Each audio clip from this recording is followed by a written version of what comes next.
Good afternoon, everyone, and welcome back to Oxygen for the Soul. This week's Parsha is Perashat Ki Tabo, and Moshe begins by giving us a little bit of introduction as to what it is that the Jewish people are meant to be doing when they actually get to the land of Israel. And the pasuk begins with V'haya ki tavo el ha'eretz asher Hashem Elokecha noten lecha nachla v'yishta v'yishavta ba.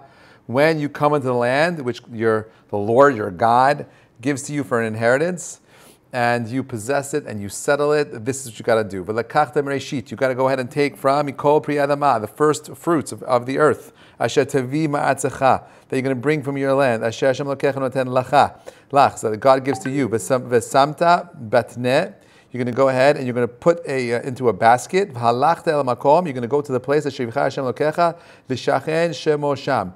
You're going to take the fruits and I'm going to take it to the place where God's going to tell you where to go. Now, very ominous over here, because the pasuk does not tell us exactly where this site is going to be for the offerings over here, but we know, you and I know, that it's going to be from in a place called Yerushalayim. Rashi points out, he says, "V'yarashta v'yishavta ba," right? He says, "Magid shelo nidchayavu b'bikurim ad shekavshu et haaretz v'chelkua." Moshe is distributing and giving out this mitzvah, and it only comes into effect once they actually go into the land and conquer it and divide up the land. Why is he doing all this? So I saw in this amazing sefer called Emet Ve'emunah, right over here, by the Kutzker, and he says something very cool, and I love this, and I'll show you how it kind of relates to the bigger theme of the Parsha itself. He says, he quotes a Midrash Tanchuma, he says, Tzafa Moshe Rabbeinu looks out with Ruach HaKodesh, he has prophecy, he's looking out into the future. Okay, he says he sees in the future that the temples are going to be destroyed and the mitzvah of bikurim is going to come to an end. This concept, by the way, is such a profound thing. When Jews tell stories, it's not like other people.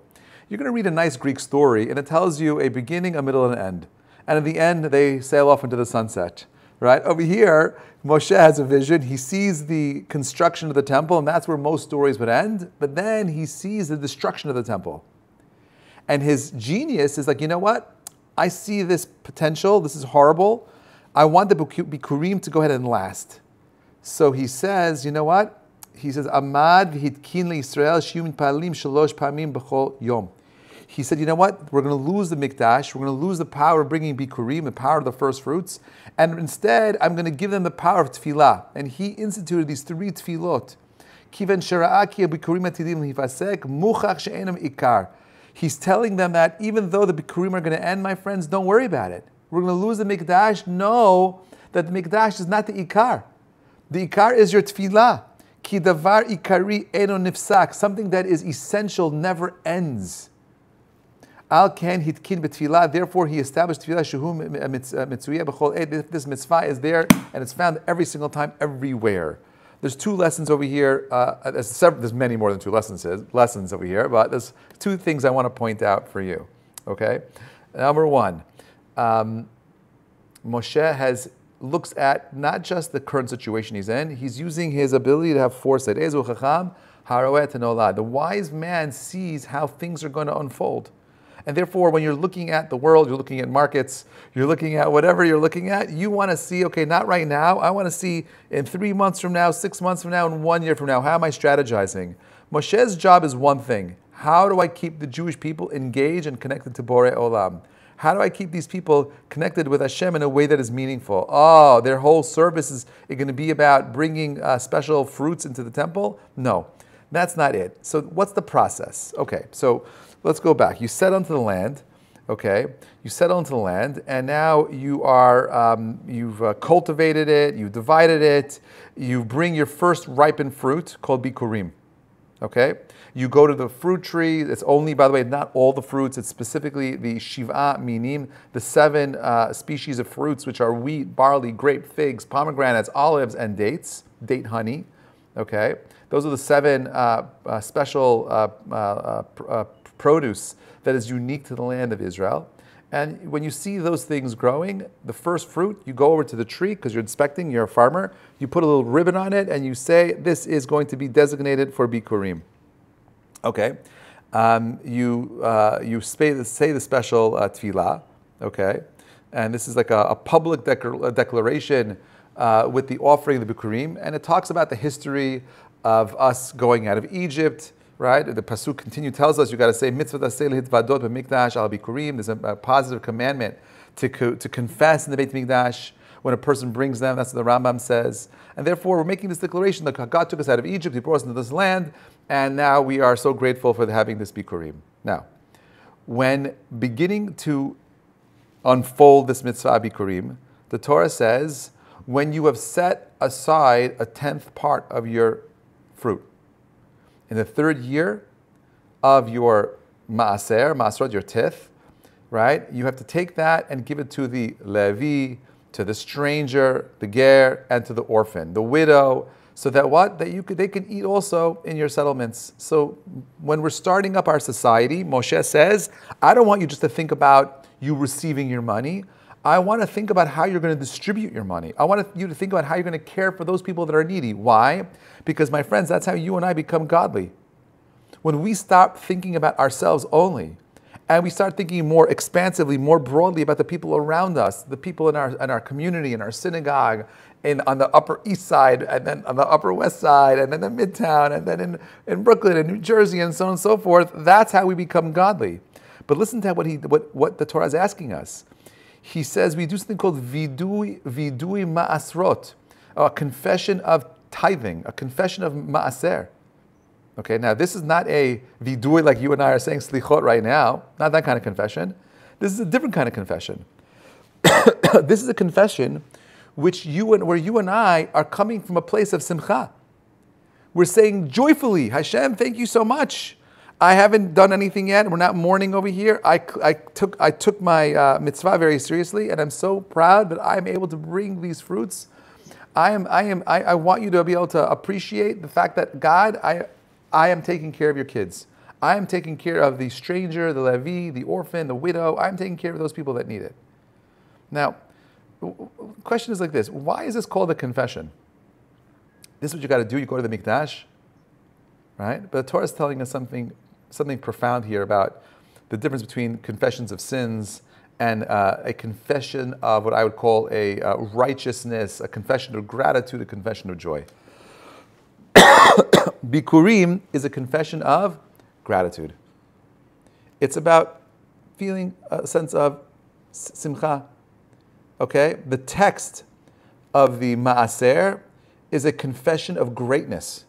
It's an affirmation of standing proud, standing before Hashem and saying that we have done well, thank you so much. We've done our best. We've done our bikurim. Now it's interesting that, what is bikurim? It's the first of something. And the Torah is telling you that whenever you're going to do something, the first thing of that should be dedicated to God. So for example, you wake up in the morning, and some people, they wake up in the morning, you know what they do, the first thing they do? They open up the news. They wake up in the morning and they look at their Bitcoin. They wake up in the morning and they're looking at their stocks. They wake up in the morning and look at their bank accounts. They say, Baruch Hashem. Right? That's not what Bikurim wants from us. Hashem is telling you, when you do something, the first thing that you do, that should be for God. When you wake up in the morning and you want a relationship with Borei Olam, the first of you, the first of everything, you have it with your child, the first son, he's going to go ahead and you have to do Pidyon Haben. Podeh. There's so many different things that the firsts are set aside. You want to use the best of you for your spiritual development and your connection to your Creator. Now, when you say that, hey, I'm making this declaration, you're using your speech. Okay, you're using the power of dibur. We know that malachim. We know that there are forces, cosmic forces throughout the world. And every single time you and I say words, they impact our reality. Language is so primary to our experience that our words determine the very way that you and I think. That is what we call linguistic determinism. Words create our reality. And when we verbalize something, it becomes real to us. Sometimes one may make a mistake and tell themselves, I am not good. I'm not a good person. Or maybe, oh, Rabbi, I'm so lazy. I'm incompetent. I'm not capable. As our words create our perception and reality, and ultimately, okay, those words will act in according with the statements we make of ourselves. So therefore, the way you and I speak of ourselves, how many people in a relationship, oh, my relationship's not good. That's not true. It's nonsense. Your job is to focus on the positive first. How we shape our mind, those of you that have been coming to or listening to the positive thinking class, this is a source for this. Okay? Pasuk says, over here, we're going to read the Pasuk in a moment. Pasuk says very clearly, right? At the end of that first aliyah, Pasuk says, "V'samachta b'chol hatov asher natan lecha Hashem Elokecha u'lebeitecha." After you've gone through this whole process of doing the Bikurim, you have to rejoice in all the good that God has granted to you and your household. Ata v'halevi v'hager asher bikecha. Not only you, but all the people that receive all these things. There's a mitzvah to be b'simcha. Okay, you have a mitzvah. Who creates the simcha? You got to create the simcha. You know, you finish a si'um. Someone sat there and he finished Mishnayot. He finished a Gemara. Is it happy? I think it is. But who makes it happy? You make it happy. You call out your friends and saying, I'm having a party, I'm having drinks, I'm having cakes, I'm having sandwiches, whatever it is. You make something simcha. And therefore the Torah is telling you, you have to figure out a way of drawing out this power of happiness. And therefore, I believe this week's Parsha is teaching us that just as we need to verbally acknowledge our own shortcomings, right? Because we have to also make a confession of greatness. We make sometimes, I'm not so good, but what about how great you are? How many times when you do good, I'm not going to tell anyone about my good. It's going to be quiet. But you know, when I go to a siyum, I get inspired, I get motivated, I want to be involved in something good. When do we need to acknowledge our shortcomings, right? You know, there are times where we do it, like right now in the Bet Knesset, I acknowledge my shortcomings. But there's never a time where you could say I'm lazy or I'm incompetent, because that's not who you are at your core. You got to change those statements with more accurate confessions. I have made a mistake. I've been wasting precious time. I haven't been using my powers, my abilities, my talents properly. Then we go ahead and make a declaration of something that is positive, a positive affirmation, or something like, I am essentially good person. I can do, and I have the inner ability to change and make the world a better, greater place. Everything that exists in space also exists in time. These are the dimensions of the fabric of our universe. And therefore, Bikurim, right, is an offering in space. It is the physical offering of the first grown fruit in the land of Israel, Eretz HaKodesh. Okay? In time, okay, Bikurim, all right, is an offering, our first waking moment of the day to Hashem, as we say, Moda'ani. Okay, that is what Bikurim is. It's that first waking moment in time that where we open our mouth and we utter the words, we open our eyes and we say, thank you, Hashem, Moda'ani lefanecha. We have this confession of gratitude before Borei Olam, before God.